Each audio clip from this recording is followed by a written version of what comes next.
So human design lives at the intersection of woo and practicality, which is a place that I really like to live. So it is derived from your birth date, time, and location. Decision making is a place that I am constantly returning people back to center into how are you uniquely wired to make decisions. So then there's 7 different types of decision making authorities. It's an endless path of discovery, human design, but in most practical terms, it gives people this. Welcome to the Fuel Your Flow podcast. I am your host, Valerie Feghali, physical therapist turned software CEO and business coach for health and wellness coaches.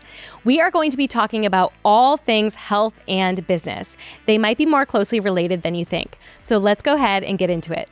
Today, I'm joined by Marra St, an inner leadership coach and human design guide who helps people remember who they truly are from a human design perspective so they can live and lead with confidence and flow. Through her personalized energy blueprints, one-on-one coaching, and group events, Marra supports individuals, especially high achievers, in tapping into their unique energy, uncovering their gifts, and making decisions from a place of alignment. She has a gift for blending the spiritual and practical, turning human design into a tool for personalized leadership and growth. In our conversation, Marra will share how understanding your design can unlock alignment, reduce resistance, and help you step into the fullest version of yourself, both in business and in life. Marra, thank you so much for coming here today.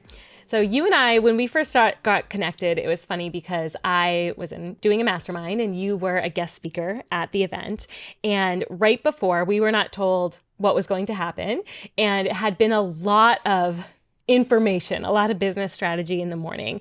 And I remember saying during that break that I needed something to ground me. I was like, I just really feel like I need something grounding right now. And then we walked into the room and you were there and it was like a moment of peace. And I just remember that so clearly, feeling like this connection with you because it just made me feel so at ease and like my mind was able to reset after you came in. So that is why I wanted to have you here today because I think what you do is so important. Thank you. I love that. So you talk about human design, and I think that's an interest of a lot of the listeners today is we've heard this term human design, but a lot of us don't exactly know what it is. So can you tell us kind of what is the theory behind human design and what is it based on? So human design is a self-awareness tool and a self-reflection tool. And it gives you insights into so many areas of your energetics, but the pieces that are most useful when someone's just entering in are how are you wired to make decisions? How can you experience flow and move out of your own way in order to drop into more alignment?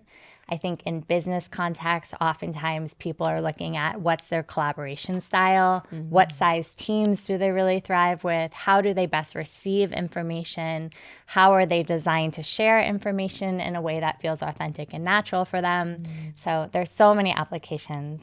Okay. Yeah. And is it mostly astrology based or what is it really based on? Yeah. So people often associate human design with astrology because of the way that we originate the chart. So human design lives at the intersection of woo and practicality, which is a place that I really like to live. So that's why I fell in love with the system.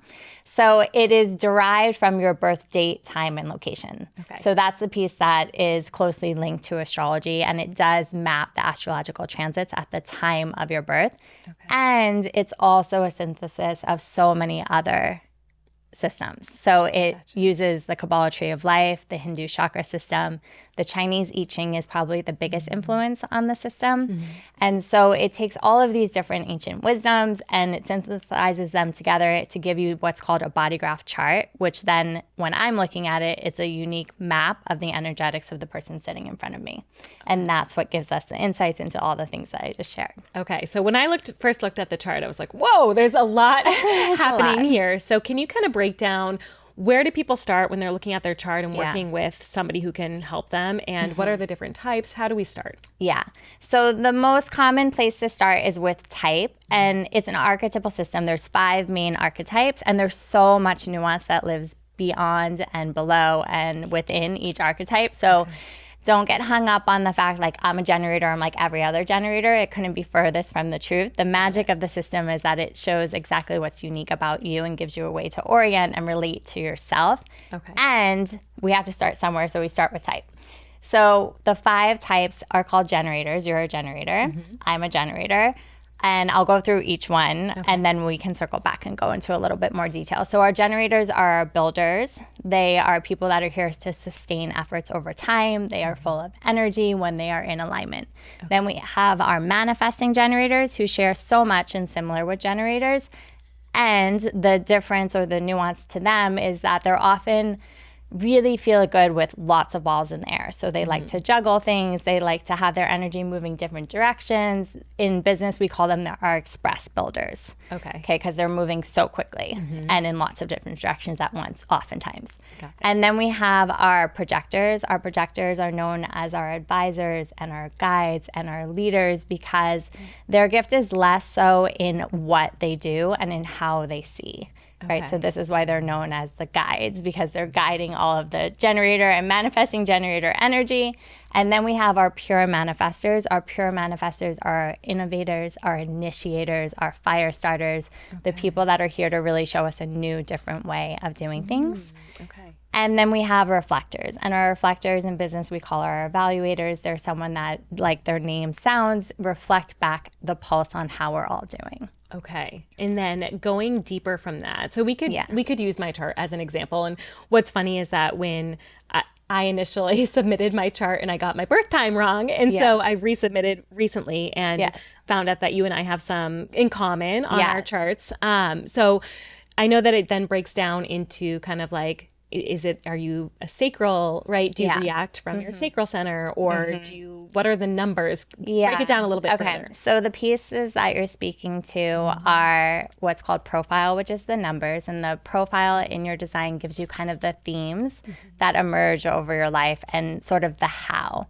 And so anyone that comes to me and we look at profile, when they tell me that they're stuck and they want to completely change what they're doing, the first thing I do is I look at their profile and we talk about how they're doing what they're currently doing, because oftentimes people think that what they're doing is not working, when really it's just how you're working with it needs to shift, right? And so the profile is the thematics. And then the other piece that you spoke to, sacral, that is the decision-making piece. And decision-making is such an integral piece of leading your life and your business and your team, whatever it is you're doing, your family.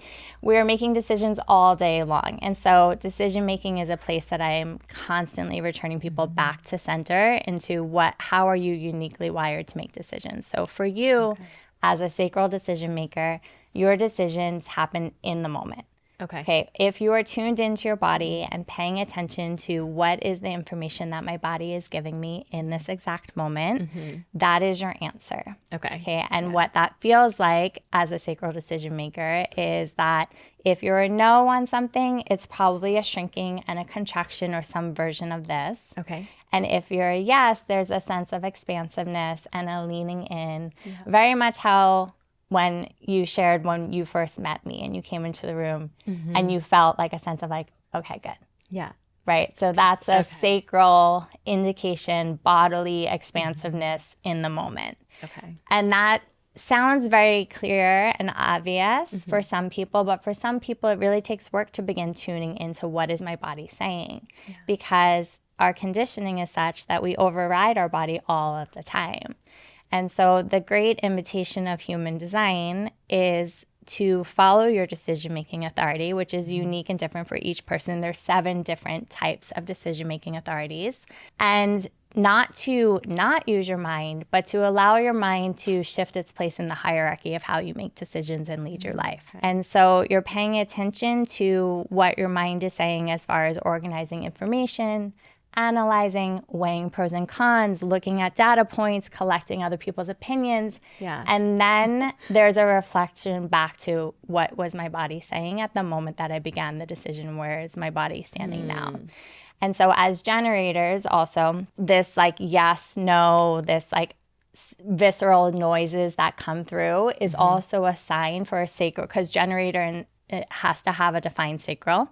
And this is some jargon language, but like you're always going to know if you're engaged in a conversation by if sounds are coming through you or if you're really quiet. Okay. When you're really quiet, that's an indicator that maybe this is off track for me. Maybe this isn't in alignment for me. And so while you're a really fast decision maker, there's other people like me who are what's called emotional decision makers. And for me, there's actually not truth in the now. It doesn't mean that the information my body's giving me in the moment, whether it's contraction or expansion, isn't true.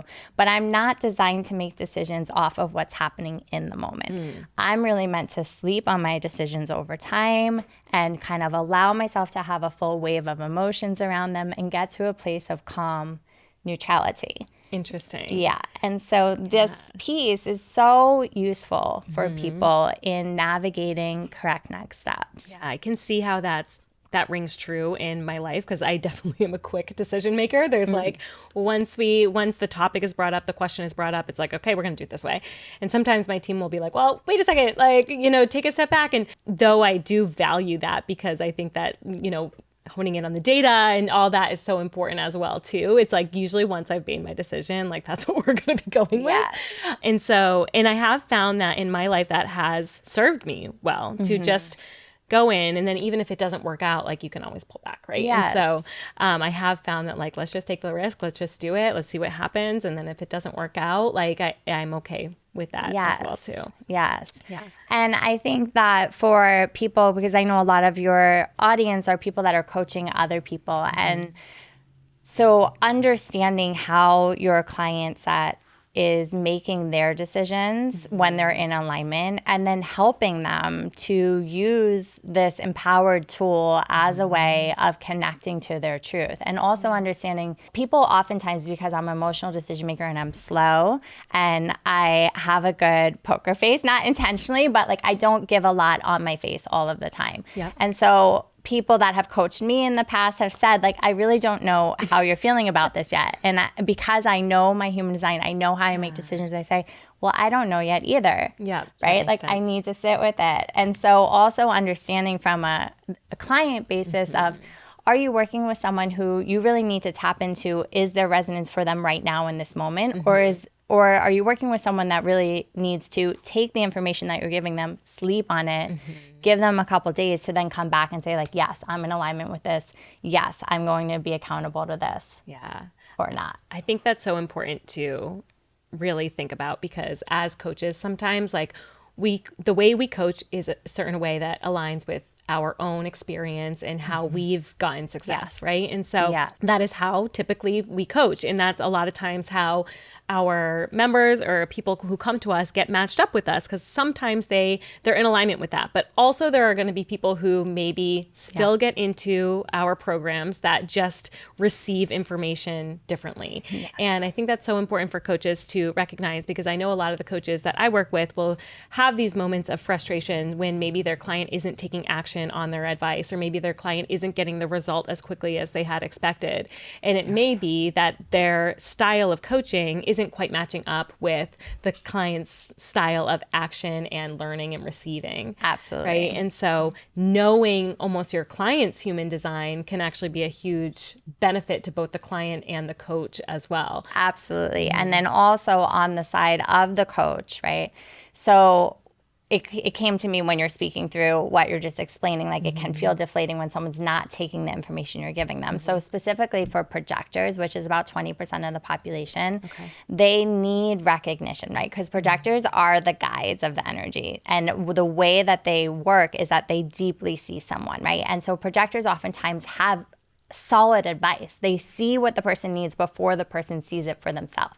And then they want to share it before the person's actually ready to receive it. Okay. And so that's something to look out for and to like weave into your coaching style is, how do I make sure I'm soliciting the invitation to to share what I want to share at the correct time? Gotcha. Because they see so much so quickly. The timing of delivery is everything for resonance for a projector. Interesting. Yeah. So it might just be that in that moment, they're not ready to to connect with that. And then what happens is, because the projector thrives on being deeply seen and recognized, they have the experience that you just shared, which is, I'm sharing with this person, I'm telling them exactly what to do, and they are not doing it, and I'm banging my head against the wall and don't understand. Right. And so timing and working with all of this is also a piece of what we look at in exploring your design or exploring your client's designs. Yeah.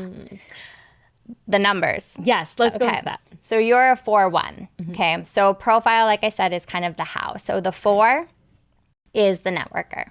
Okay. For you as a 4, the humans that you surround yourself with is everything. Being in aligned rooms, being engaged in a community, and also how you're doing your own work. So like, I love that you have the membership, right? Because that's so speaking to your design. And I think we've talked about this before. I do remember when you told me like like you're someone who would thrive really well with a membership, and I see you have the membership. And I remember being like, the membership is the best thing that I ever created for my life and my business. And that was when we had your previous birth time, but you still had that 4, but you were a 4-6 with that birth time, and now you are a 4-1. And so with the 4-1, it's even more aligned, because the 4 is about nourishing relationships. It's about all of your correctly aligned opportunities come from someone in your network, right? And it's about being in relationship with people, not because you can get something from them, but because it feels really good to be with them.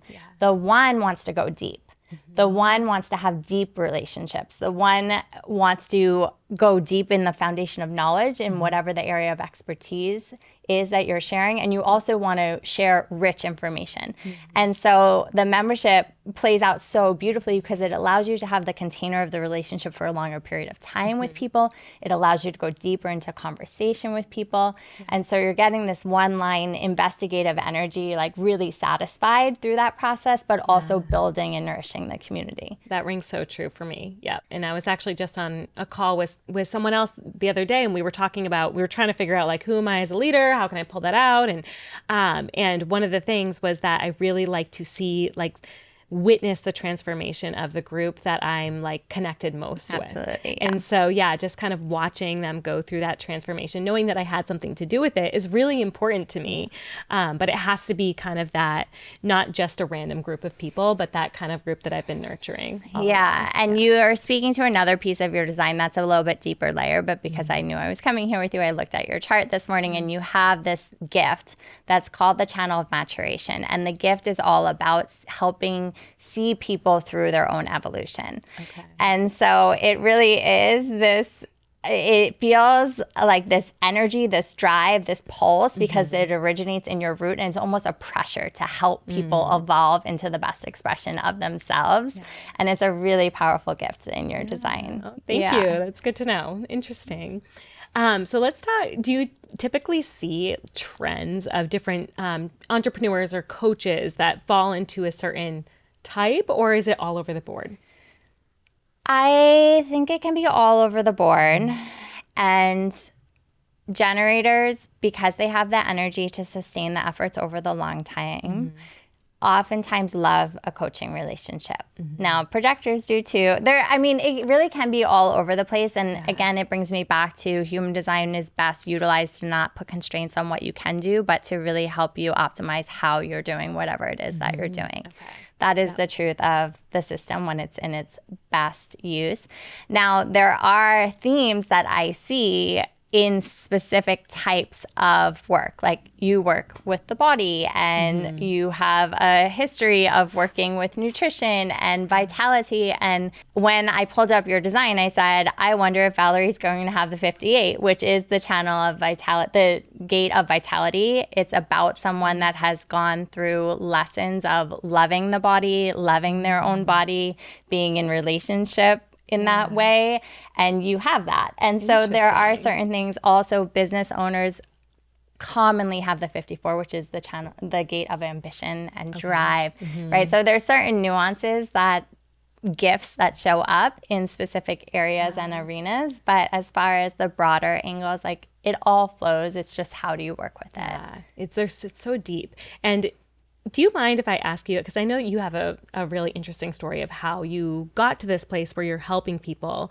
with human design. Would you be okay sharing that? Yeah, for sure. And I think I share a background with probably some of your listeners, because I started out, when I first graduated college, I taught Pilates.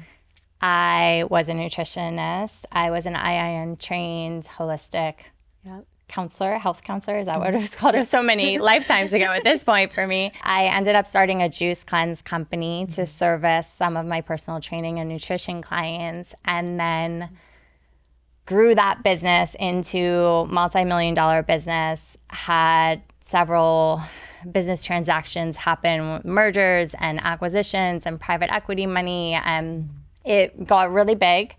And I had so many missteps along the journey. I built that business out of sheer grit and hustle and had very little alignment. Now, the seed that originated the business was pure alignment, right? It was health, it was wellness, it was helping people. Yes. And then along the path, as these things go, it became all about the business. Right. And I evolved exponentially in that process, but wasn't having the business reflect my own evolution. Okay. And so it quickly became out of alignment. And even though it was exciting and successful, there wasn't a whole lot of fulfillment happening. And so the way that I ultimately found human design is that I was at a place where I was out of alignment with the business. I was, at this point, I was no longer CEO of the business. I was chief marketing officer of the business. It was private equity owned. There was a board. There were tons of people who had a say in it. It was no longer energetically mine, but I was still working like it was and understanding in my heart that it was no longer in alignment for me, but unable to make a change. And that's how human design came into my orbit. And I learned my own decision-making authority. And I learned my own profile, which is also the 4-1 piece that we shared together, and realized that I was no longer operating from a place of pure alignment. And that's why it felt hard. And that's why I was lacking energy, even though I'm a generator. And that's why I wasn't feeling deeply satisfied anymore by the work. And then I just started studying human design. Once I exited the business, I started studying human design for fun. I had all of this abundance of time because I was no longer working. And I had been working 60, 70 hours a week. And so I just fell into the rabbit hole and never came out. Yeah, but it's a beautiful example of pivoting, because I feel like oftentimes as entrepreneurs, things start to snowball, right? And different opportunities arise. And a lot of times we'll take those opportunities and think that it's maybe the right thing, and it starts pushing us down the wrong path. And it's okay to take 5 steps back in order to get back to in alignment with what it is that you love. And, you know, I've also had to pivot several times in my business. And I think a lot of people are scared to do that. They don't want to niche down or do what it truly is that they love to do, because they're afraid of narrowing in too much on something and getting stuck in that. But the reality is you're never stuck, right? Like you might feel stuck momentarily, but you can always go back and change route. You can always go back. And it's also revealed in your human design too. Like there are certain areas where we look where it's, okay, this person's probably going to have a bigger challenge with letting go of things than entering into things, right? And so how can I work with them on letting go of things more quickly? Or there's an area of the design where I look to that reveals subconscious fears that are probably blocking this person from reaching their true potential. And so how do we bring that into the conversation? So there's so much. It's an endless path of discovery, human design, but in most practical terms, it gives people this insight into what's true and aligned for you. And simply having that knowledge that, say, you are somebody who has a hard time letting go, almost gives you the permission to let go, because it's like, okay, so maybe I'm not making the wrong decision, because I can imagine a lot of those people where they're having a hard time letting go is like they almost feel like they're making the wrong decision, and so they're like being held back. Where just having the knowledge that it's just that you're somebody who has a hard time moving past things, and starting something new can be good information and enough information to cause people to take action. It's such good information, and what I find is that it gives people permission to accept what is the experience they're having. And so no longer be in resistance to what's happening in their inner world, and now just have this lens of awareness and be able to look at it from a more objective place of, oh, okay, like this is how the energy flows within me. So how do I work with this? I love that. Yeah. So if somebody wants to get their human design, how do they find you? How do they get started with you? What's the Thanks for asking. Yeah. So I have a website. It's my name, marrastclair.com. And on there is a link to get your free blueprint. Your human design body graph is what it's called. Yeah. And then from there, there's an option to purchase different levels of reports. Okay. And I'll give a discount code in your show notes. Thank you. Yeah. I would love that. Yeah. And so it'll be Flow. Okay. Yes. Flow is the discount code. Flow is the code, yes. And I offer one-on-one sessions also. Most commonly, I'm working with people for 2 or 3 sessions. And then I have some executives that I work with in perpetuity, but that's more rare. Like human design really sits in the space of awareness. Yeah. And most commonly, people come, they get their design, and maybe they'll check in here and there for tune-up sessions and to come back into center. Like, I'm feeling really out of alignment. I need to recalibrate, and we'll do that. But yeah, it's not a lifetime commitment. Right. It doesn't have to be this long thing. It's like you just a couple sessions and you kind of know where to take it from there. Yes. That's amazing. Thank you so much. This was so great. I know our listeners are going to love this information. So thank you. Thank you for having me. I hope you enjoyed our conversation from today. Any links we discussed will be in the show notes below. Also, we would be incredibly grateful if you would leave us a 5-star review. This helps us keep the podcast going so that we can continue to provide value for all of you. I hope we see you on the next one.